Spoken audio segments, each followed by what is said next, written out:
Berfirmanlah Tuhan kepada Musa, "Lihat, Aku mengangkat engkau sebagai Allah bagi Firaun, dan Harun abangmu akan menjadi nabimu.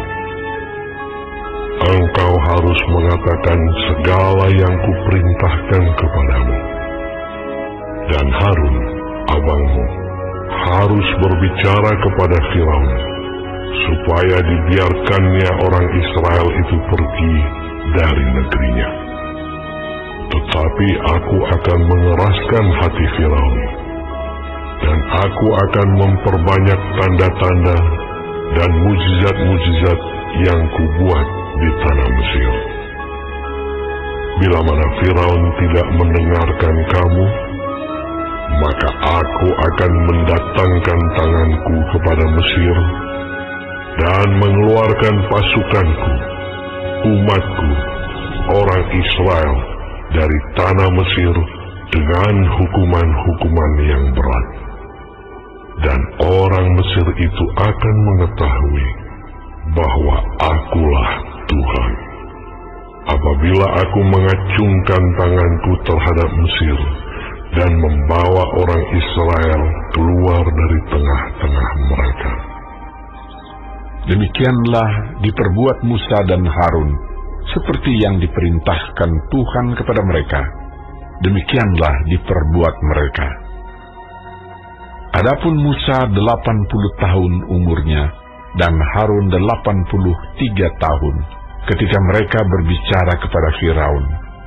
Dan Tuhan berfirman kepada Musa dan Harun, "Apabila Firaun berkata kepada kamu, 'Tunjukkanlah suatu mujizat,' maka haruslah kau katakan kepada Harun, 'Ambillah tongkatmu, dan lemparkanlah itu di depan Firaun,' maka tongkat itu akan menjadi ular."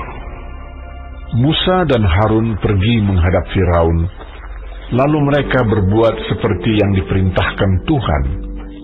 Harun melemparkan tongkatnya di depan Firaun dan para pegawainya, maka tongkat itu menjadi ular. Kemudian Firaun pun memanggil orang-orang berilmu dan ahli-ahli sihir, dan mereka pun, ahli-ahli Mesir itu, membuat yang demikian juga dengan ilmu mantera mereka. Masing-masing mereka melemparkan tongkatnya, dan tongkat-tongkat itu menjadi ular. Tetapi tongkat Harun menelan tongkat-tongkat mereka. Tetapi hati Firaun berkeras, sehingga tidak mau mendengarkan mereka keduanya, seperti yang telah difirmankan Tuhan. Berfirmanlah Tuhan kepada Musa, "Firaun berkeras hati. Ia menolak membiarkan bangsa itu pergi. Pergilah kepada Firaun pada waktu pagi, pada waktu biasanya ia keluar ke sungai.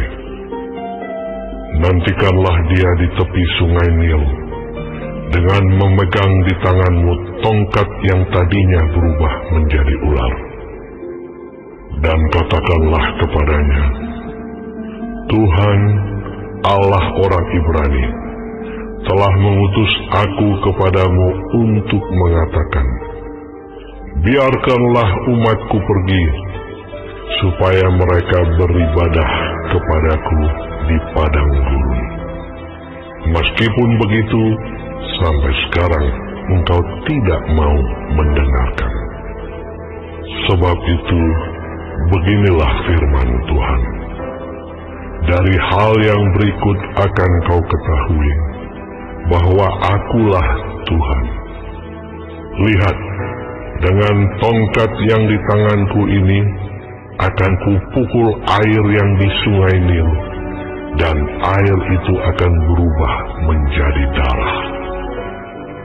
Dan ikan yang dalam sungai Nil akan mati, sehingga sungai Nil akan berbau busuk. Maka orang Mesir akan segan meminum air dari sungai Nil ini."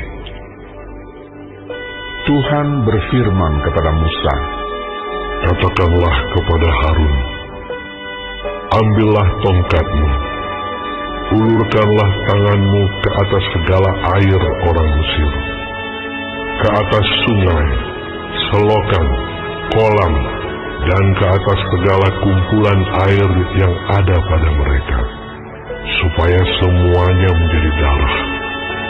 Dan akan ada darah di seluruh tanah Mesir, bahkan dalam wadah kayu dan wadah batu. Demikianlah Musa dan Harun berbuat seperti yang difirmankan Tuhan. Diangkatnya tongkat itu dan dipukulkannya kepada air yang di sungai Nil, di depan mata Firaun dan pegawai-pegawainya. Maka seluruh air yang di sungai Nil berubah menjadi darah. Matilah ikan di sungai Nil, sehingga sungai Nil itu berbau busuk, dan orang Mesir tidak dapat meminum air dari sungai Nil, dan di seluruh tanah Mesir ada darah. Tetapi para ahli Mesir membuat yang demikian juga dengan ilmu-ilmu mantra mereka, sehingga hati Firaun berkeras dan ia tidak mau mendengarkan mereka keduanya seperti yang telah difirmankan Tuhan. Firaun berpaling lalu masuk ke istananya dan tidak mau memperhatikan hal itu juga. Tetapi semua orang Mesir menggali-gali di sekitar sungai Nil mencari air untuk diminum, sebab mereka tidak dapat meminum air sungai Nil. Demikianlah genap 7 hari berlalu setelah Tuhan menulahi sungai Nil.